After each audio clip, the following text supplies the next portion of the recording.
Welcome, curious minds, to the Urban Herald. We're your guides to truly understanding the world around us.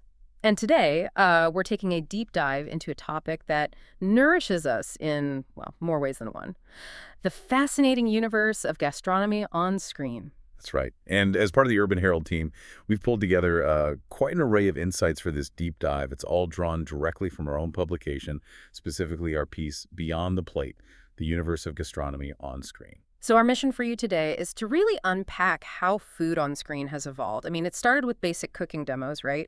But now it's this sophisticated medium for storytelling, and it profoundly influences global food trends. It inspires culinary careers. It even reshapes how we perceive and engage with food culture. You'll basically get a shortcut to being well informed on how what you watch impacts what you eat and what you think. Yeah, exactly. We're going to explore this whole phenomenon, from its pioneering beginnings all the way to its cutting-edge future. We want to show you how it not only entertains, but also educates, shapes consumer behavior, and honestly fosters some pretty profound cross-cultural understanding. Okay, so where did this all truly begin? I mean, before the cinematic chefs and the viral recipes, our journey into food on screen actually starts quite humbly, doesn't it? Back in 1963. Our reporting traces the origin of modern gastronomy on screen right back to Julia Child's groundbreaking show, The French Chef. Yeah, and what's really striking there is how Julia Child, just with her accessibility and, frankly, her often humorous approach, she basically established the foundation for what would become this multi-billion-dollar industry. Those early shows like hers were purely instructional, very focused on technique. It's fascinating, though, how quickly it transformed. I mean, from Julia Child's practical lessons, how did we get to the point where food became the star of its own drama, pulling us into personal stories and tense competitions? Well, I think the most compelling evolution probably came with those competitive reality shows, Hmm. like MasterChefs or the Great British Bake Off. Mm, They added that layer of drama, the personal narratives, and that undeniable thrill of watching someone create under pressure. right. And then you step back and look at the bigger picture, the streaming revolution.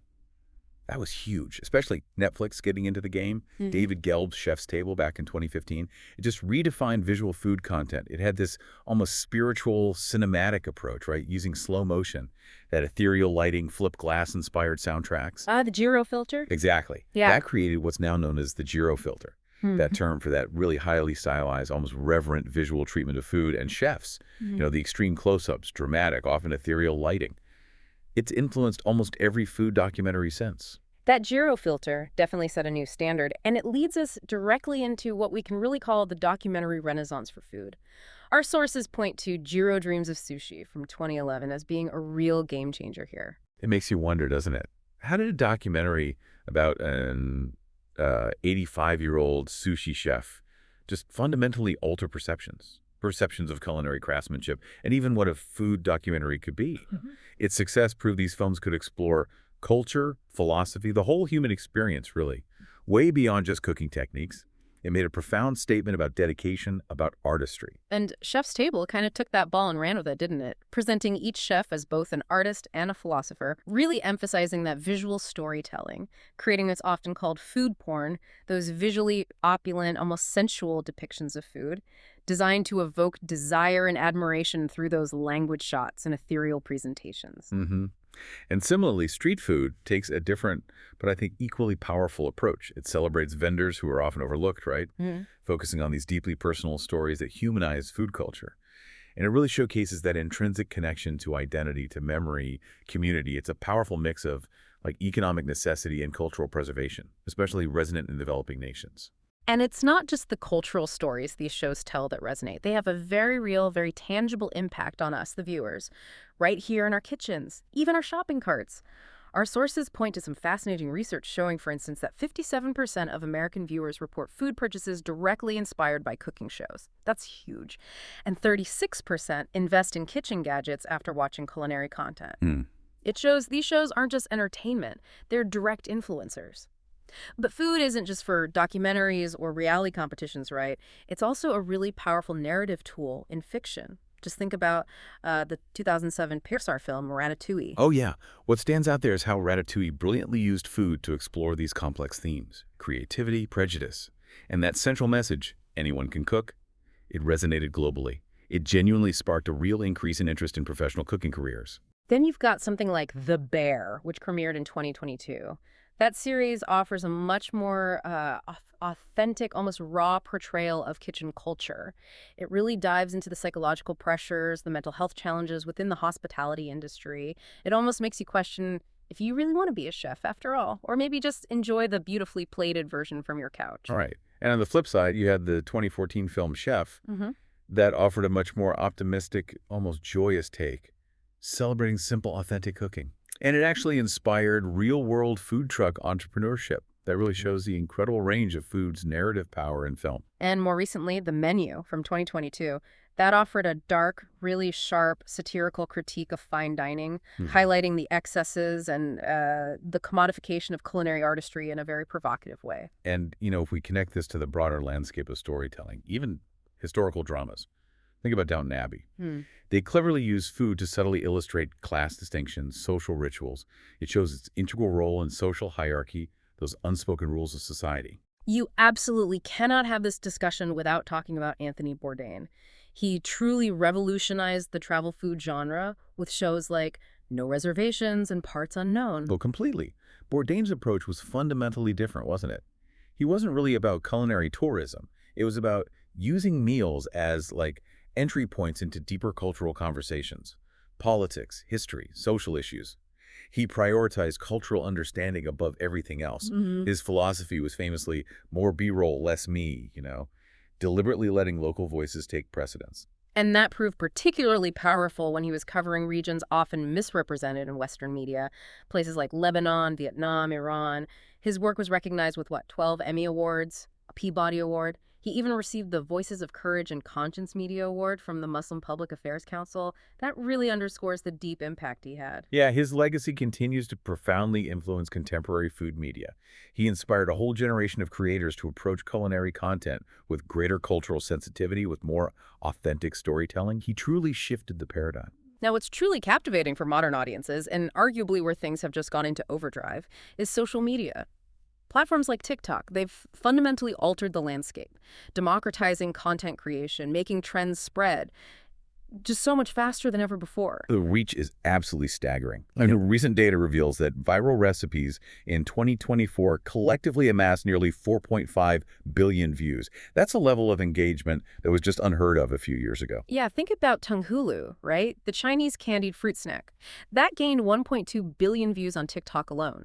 Partly thanks to its ASMR qualities, those satisfying crunching sounds and that visual transformation. Or Butterboard's 950 million views, brilliantly combining that Instagram aesthetic with the communal eating experience. The key to social media success for food seems to require both strong visual appeal and that potential for social engagement. And this shift has a fascinating ripple effect, influencing traditional media too.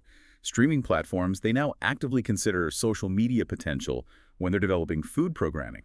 It creates this powerful feedback loop, doesn't it? Screen content inspires social media creation, which then influences future programming decisions. And the impact is undeniable. Our reporting shows food bloggers on platforms like Douyin in China directly influence audience dining intentions. There's a correlation between viewing content and actual visiting intentions for restaurants and destinations. It's not just clicks, it's actual foot traffic. Yeah. So behind all these delicious visuals, there's this specialized art form, food styling for film and television, and it requires some really sophisticated technical expertise far beyond just cooking. Oh, absolutely. And the truly compelling aspect here are the challenges involved. Food stylists, like Zoe Hegedus, who we mentioned in our piece, they deal with things like egg yolks drying out during 12-hour shoots. They have to come up with edible alternatives, like using orange and mango spheres instead. For The Amazing Spider-Man, they prepared 90 branzino fish. For Chef, an astonishing 800 Cubano sandwiches.